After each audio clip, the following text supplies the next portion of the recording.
पंचतंत्र की कहानी, 2 बिल्लियां और एक बंदर।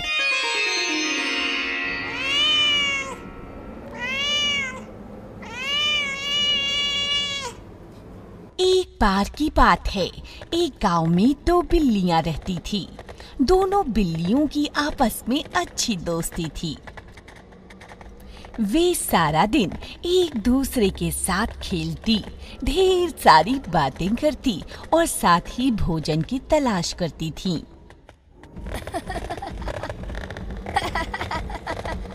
अरे रुक सलोनी, रुक रुक रुक। अच्छा रुकती हूँ मैं। अरे क्या बात है मुनी, क्यों रुक गई? देख सलोनी, अब मुझे दौड़ने का मन नहीं है। ठीक है, अगर तुम नहीं दौड़ सकती तो मैं भी नहीं दौड़ूंगी, इसमें कौन सी बड़ी बात है। एक दिन दोनों भोजन की तलाश में निकली। बहुत देर से इधर उधर भटक रही थी। तभी सलोनी बिल्ली एक घर के अंदर चली जाती है, तो मोनी बिल्ली भी पीछे पीछे चली जाती है। तभी रसोई में एक रोटी मिलती है। अरे वाह, काम बन गया। क्या? अरे अरे अरे, कहाँ चली? अरे मुझे भी चाहिए। सलोनी रोटी को लेकर बाहर की तरफ भागती है। तभी घर का मालिक डंडे से मोनी बिल्ली को पीटता है।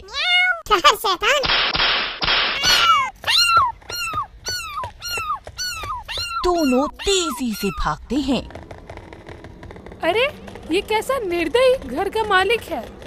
उस घर से दूर जाकर जैसे ही उसने रोटी खाना शुरू किया तो मोनी बिल्ली ने उससे कहा, अरे सलोनी, तुम अकेले कैसे इस रोटी को खा रही हो?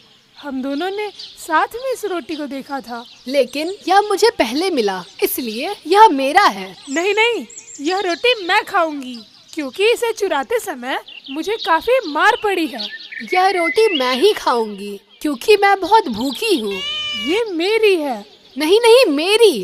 अरे मेरी नहीं मेरी। मेरी मेरी है। नहीं नहीं मेरी है। मेरी। मेरी। अरे मेरी है। अरे तेरी कैसे हुई पागल? दोनों इसी बात पर झगड़ रही थी कि रोटी कौन खाएगा।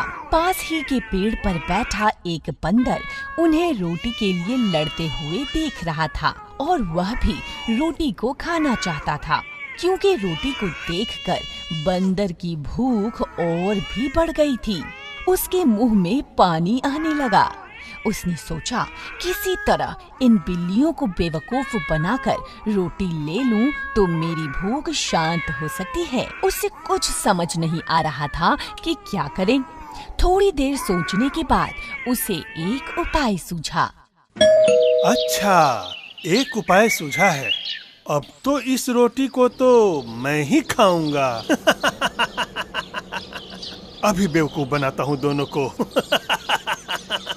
वह तुरंत पेड़ से नीचे उतरकर बिल्लियों के पास पहुँच गया। तब बंदर ने कहा, अरे तुम दोनों आपस में क्यों झगड़ रही हो? ऐसा क्या हो गया?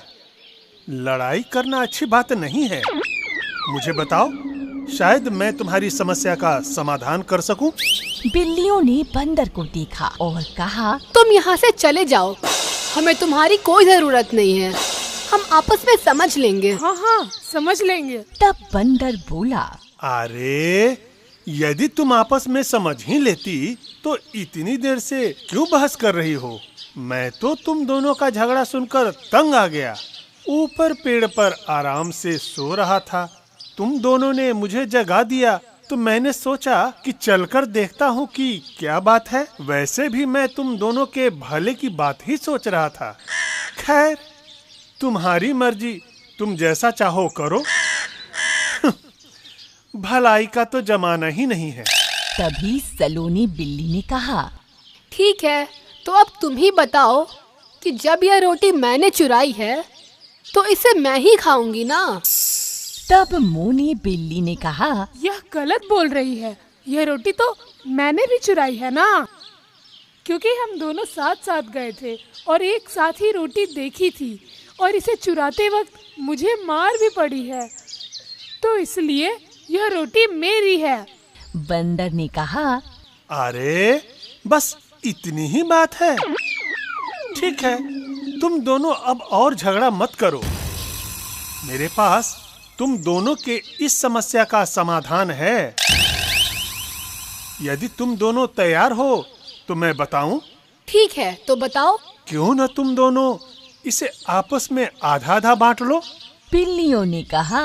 यह भी ठीक है, उपाय तो अच्छा है। क्यों ना तुम ही इसे आधा आधा बांट दो हम दोनों के बीच। बंदर ने रोटी के 2 हिस्से किए और बिल्लियों को दे दिया।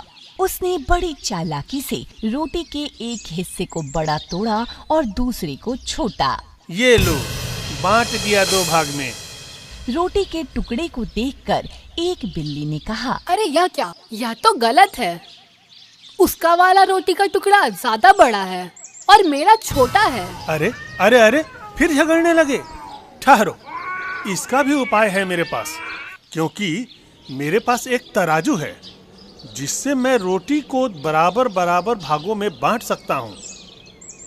उस पर ये दोनों टुकड़े रखकर मैं जान लूंगा कि कौन सा टुकड़ा बड़ा है और कौन सा छोटा। फिर हम दोनों टुकड़ों को बराबर कर देंगे। क्या तुम सहमत हो? हाँ, ठीक है। दोनों बिल्लियों को बंदर की सलाह पसंद आई। बंदर पेड़ पर चढ़ा और तराजू ले आया।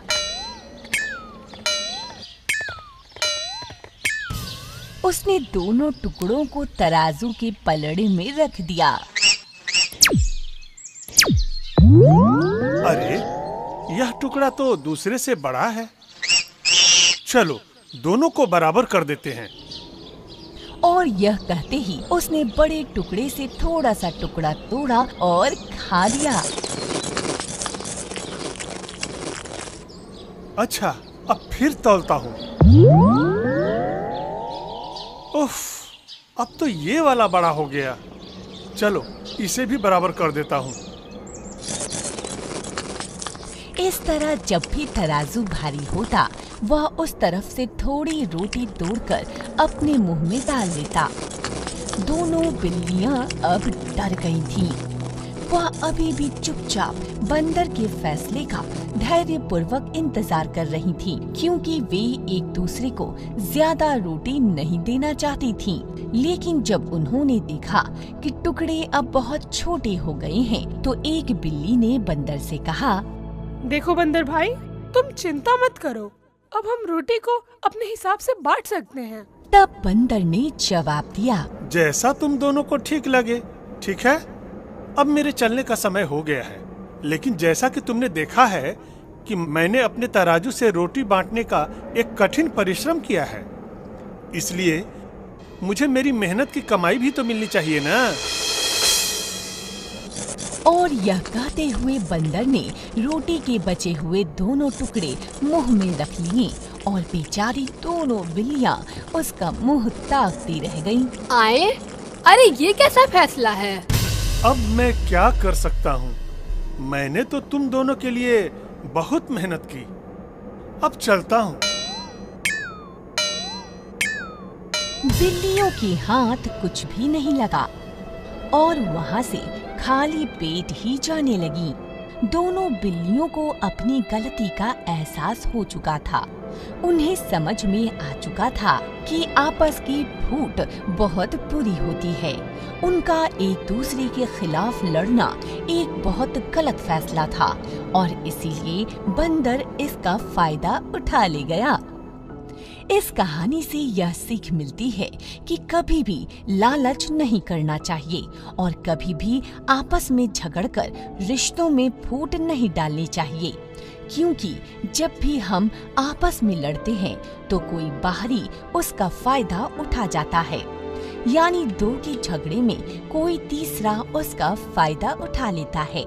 इसीलिए एकता की शक्ति को पहचानें और मिलकर रहें।